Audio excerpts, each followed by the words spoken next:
Hello. Nice to meet you. My name is Conan. These are the Jonas Brothers. Okay, raise of hands for Nick. No? Okay. Interesting. Interesting. That's enough about that. Thank you for coming out to what I did call this morning on my Instagram story, Michigan Heights. Which is a place that I'm not sure exists. But in my mind it does. And that's all that matters, really. I'm gonna answer y'all's questions. Some of them were appropriate, some of them were not.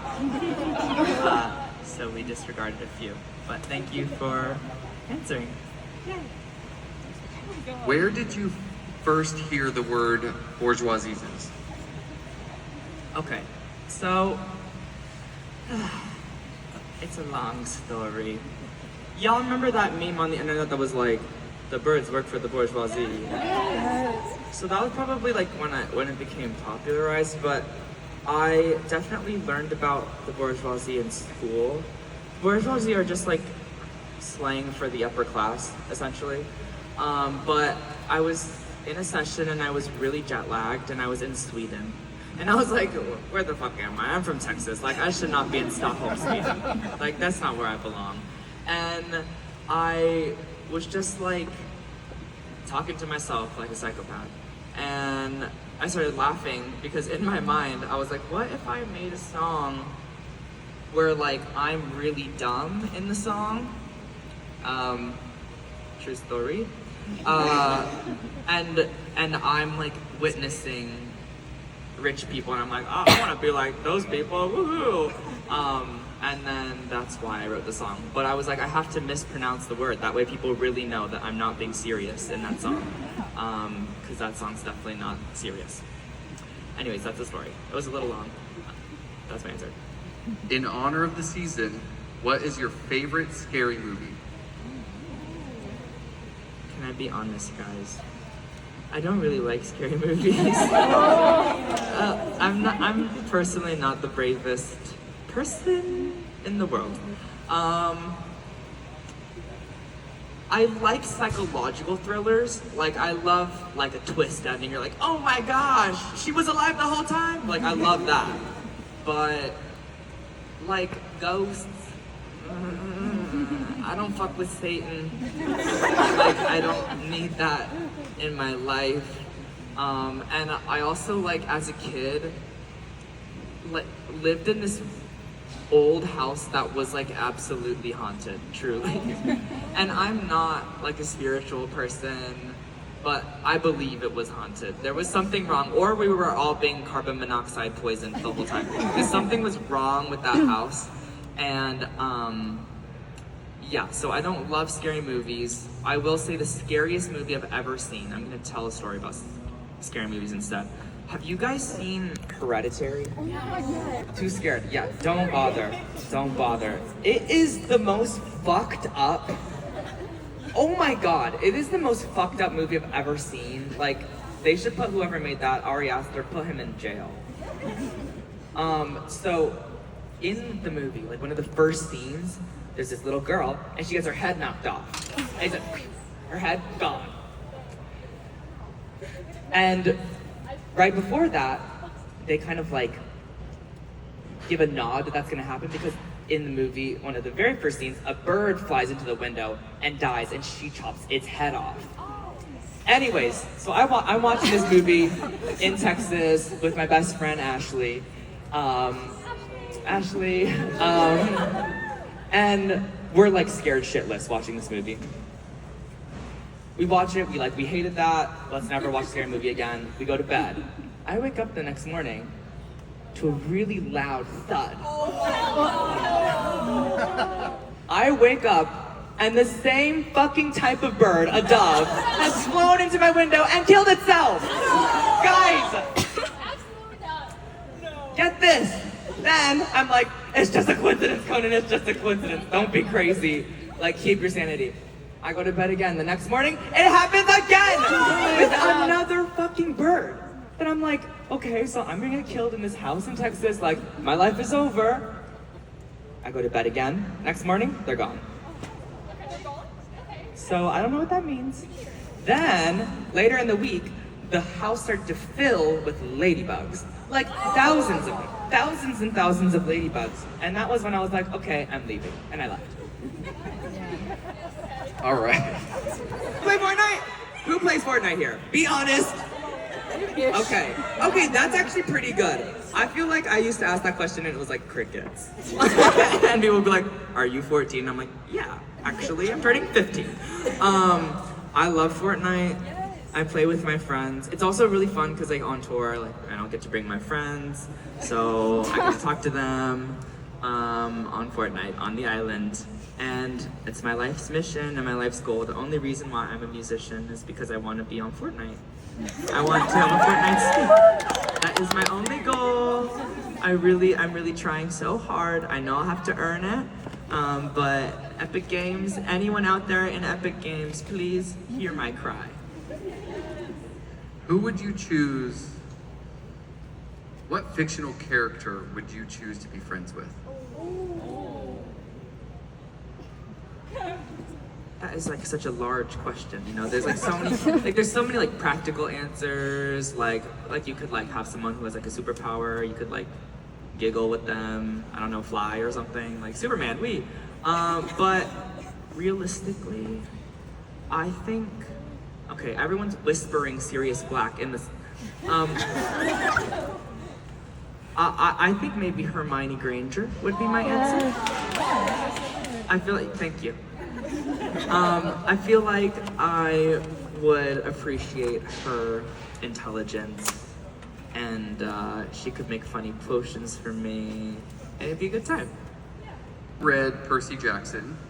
If so, what is your favorite book in the series? And your favorite character? I've definitely read Percy Jackson. Who's Percy Jackson is like a staple of childhood. I read all of them. I think the first one was my favorite just because I loved him like discovering all the mysteries of his life. I really did not like Sea of Monsters personally. Skip kind of really wasn't enjoying that one. But yeah, I've been enjoying the TV show. I've been watching it. Very sweet, and that's my answer. You were a fruit. What would it be? Apple. Guys, my answer is pineapple. Pineapple. Do I not look like a pineapple? Come on, guys. Come on. Look at me.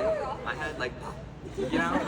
And I kind of have like food fixations. Like if I've decided that a certain food is what I'm enjoying, then that's like the only thing I'll eat for the whole year.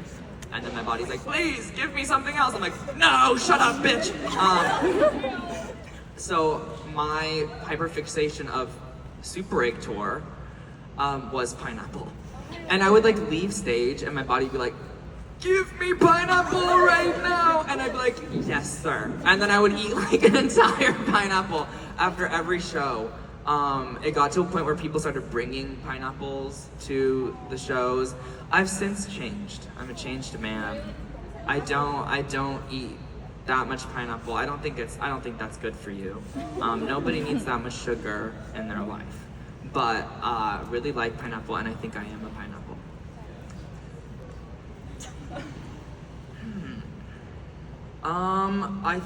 I like being on tour. I don't know, sorry. I enjoy it. I like the routine, I would say, is my favorite thing. Like, it's kind of, if you think about it, it's kind of awesome. Cause like, I go to bed, I wake up, I eat the same thing every day. I'm like, like, yes, pineapple. And then I like, put on the same clothes. I don't have to make like one decision. I go out, I smile, everyone goes, hey, I'm like, hey. I sing a little, I go to bed again. And I do it again like every day. It's so pleasant, you know? It's like a magical little kind of like fake world that I get to exist in half the year. So I really enjoy it. I would say the one thing I really don't like about tour is, yeah, that I miss my friends when I'm not on tour. But FaceTime exists and is useful, but I do miss them. There is something different about like physically being with your friends, you know, you want to hug them, poke them, you know. You need them physically there sometimes. Sometimes you must give them like a good sniff, you know?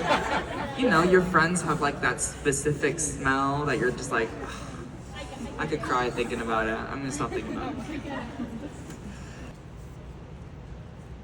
I think it depends night by night, but one that I enjoy every time, and it's kind of like gotten to a point with this song where like I don't even sing it, is Maniac.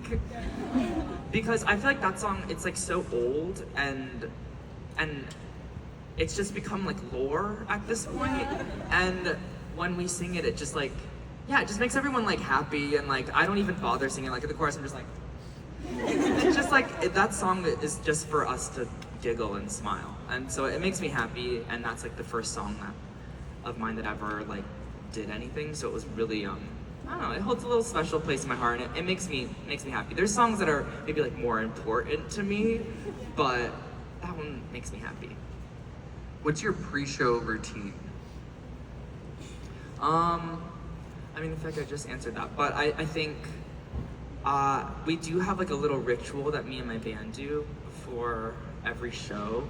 We like pick a word for the day, whatever word has defined our day. So, like when I was in Jakarta, it was hot as balls, and our word before the show, we all put our hands in and we were like, sweaty!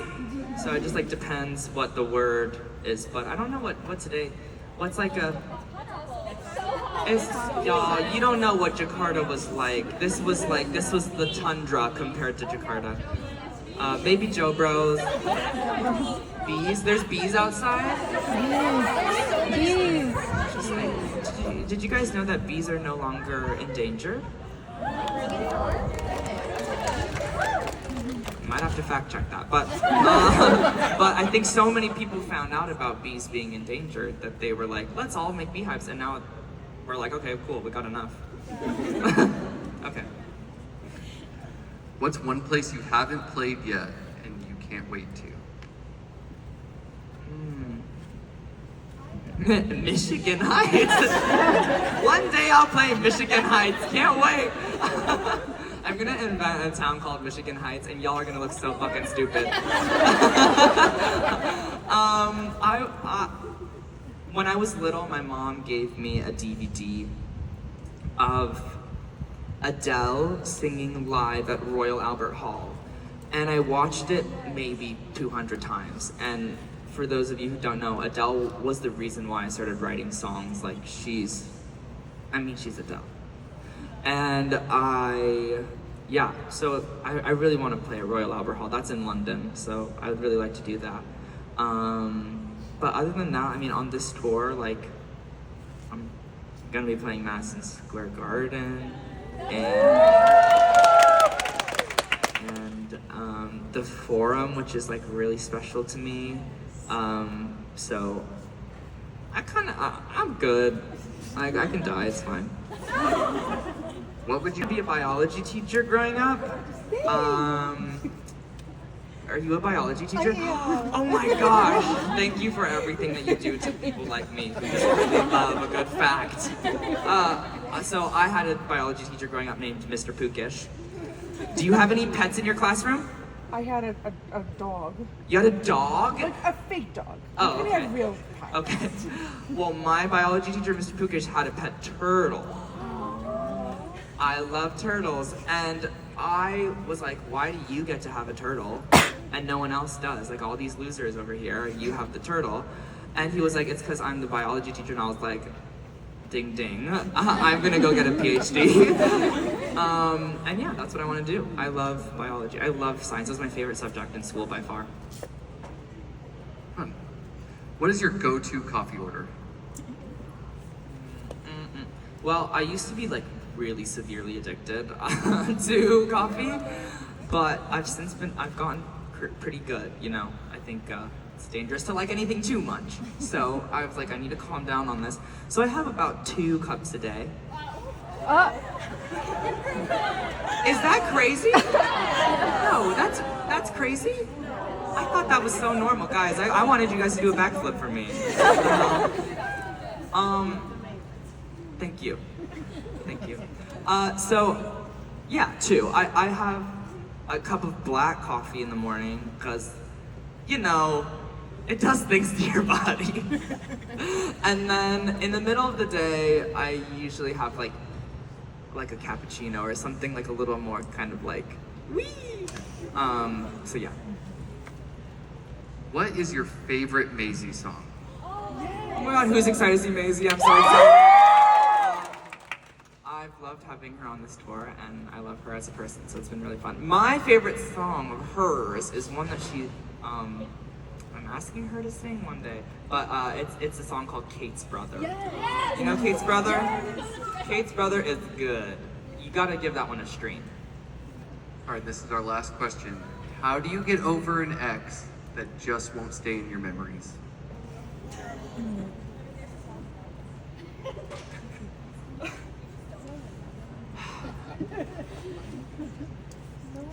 This is a big question because there really isn't a clear answer. There's questions to be asked, like, why is this person returning in your life? Like, are you inviting them in a way? Do you kind of secretly want them to appear again because they poke a wound in you that makes you feel bad about yourself, but that also makes you feel good about yourself because you're like revalidating your own fears? Anyways, I think with the person that I wrote Memories about, it works really well if you just like lose your fucking mind and write an album about this person, and then they're like, whoa! Never gonna ever reach out to them ever again. So I'd suggest, I don't know, like becoming a pop star or something. It's really great. Or losing your mind. Either or is great. I think if you just out crazy someone, like it really does wonders. So that's my advice. Don't take it. Don't take it. All right, thank you so much for coming out. Can we take a picture? Yeah! Can I borrow somebody's cell phone? Thank you.